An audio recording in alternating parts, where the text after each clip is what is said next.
Hi guys, it's me again.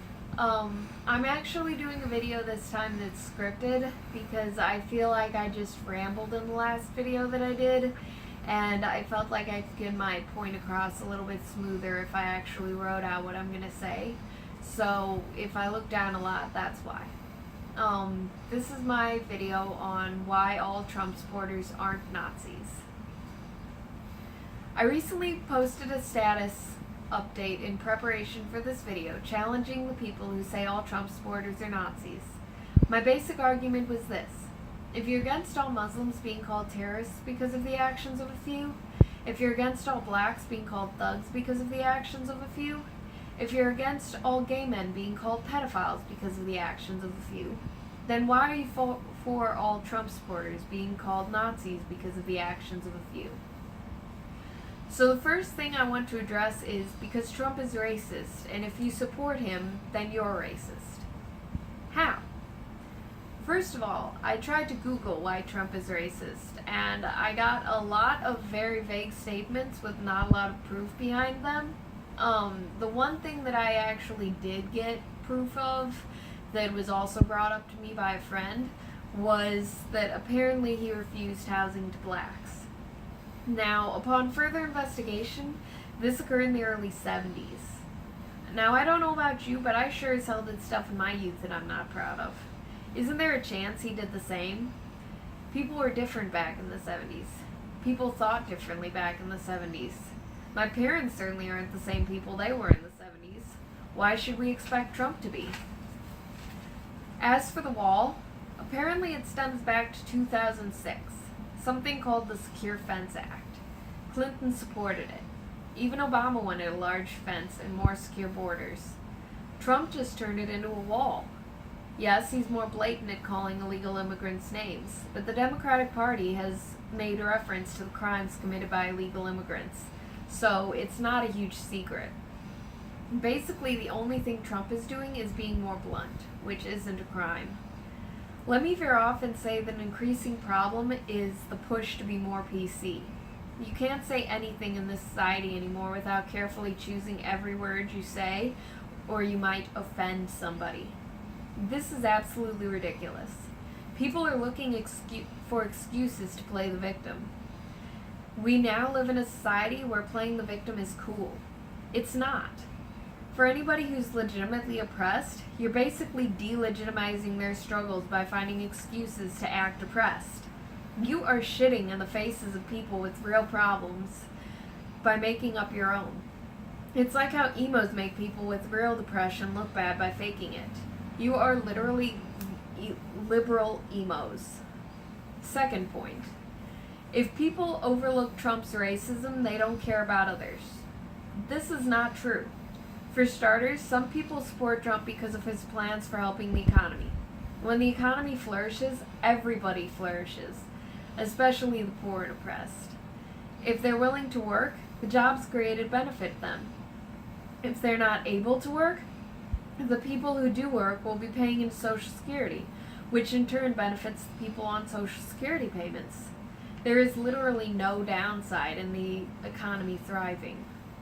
Another reason people support Trump is because the alternative was Hillary. Now, I've been pretty vocal about my hatred of Hillary. I personally supported Bernie. I don't choose either of the options for the past elections, but some people support Trump because he was the lesser of two evils in their mind. You really think Hillary gave a crap about people in this country? She didn't even wear an American flag pin during the elections. If that had happened with anyone else in an election, it would have been an outrage. Obama got heat for not wearing one in a debate once. The pin is a tradition and shows patriotism, which is a good thing.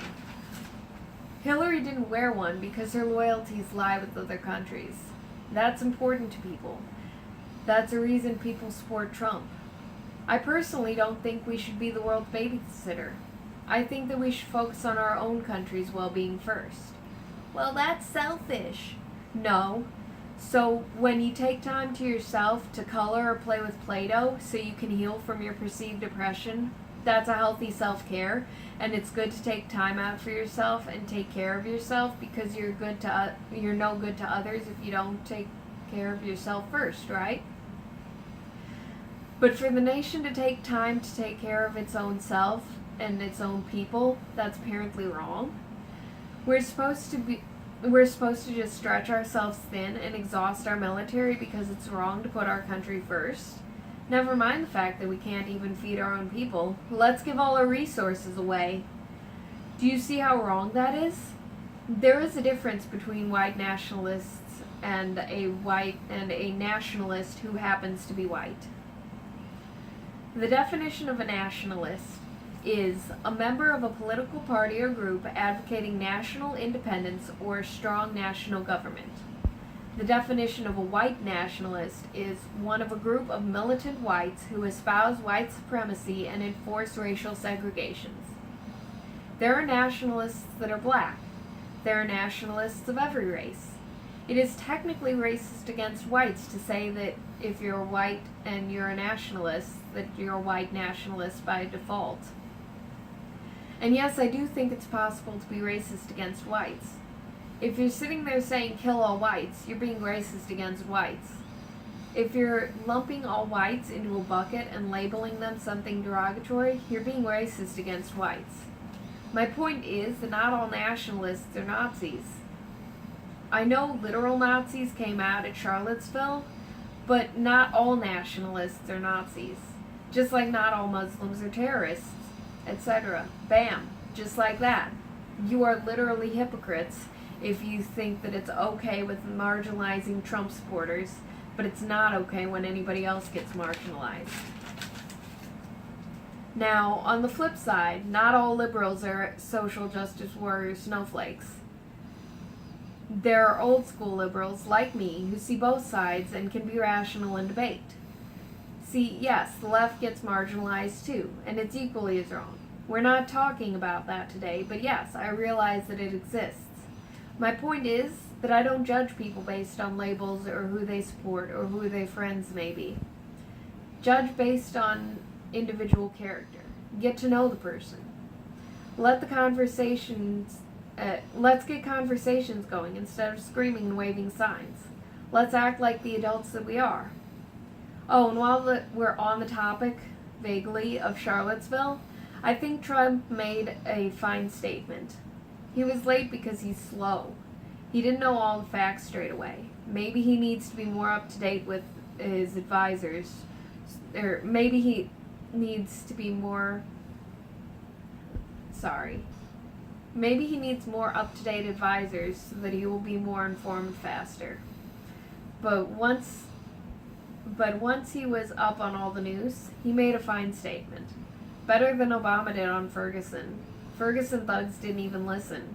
They literally flipped a cop car while Obama, on split screen, said do not act violently.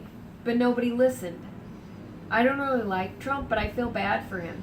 He's doing the best that he can and is under attack constantly. What bothers me most is seeing people name-calling my husband. He supports Trump. He's not a racist or a Nazi. He's actually quite intelligent and can have a really good debate with you. But you get out of it what you put into it. As seen on my status, if you name-call or insult, he bites back. He taught me to realize that right-wingers can still be very open-minded. Just because of the actions of a few shitty people doesn't mean everybody associated with that party is shitty. Just because it's trendy to hate doesn't mean you should. So if you want me to flesh this out further, leave comments on the video and I'll make a video based on answers to your questions. But yeah, if you liked it, just go ahead and actually like it. Let me know that you saw it and enjoyed it. If you don't like it, leave an actual rational reason on the video why you disliked it, and I'll try to address it. Yeah, so I think that's a wrap. yeah.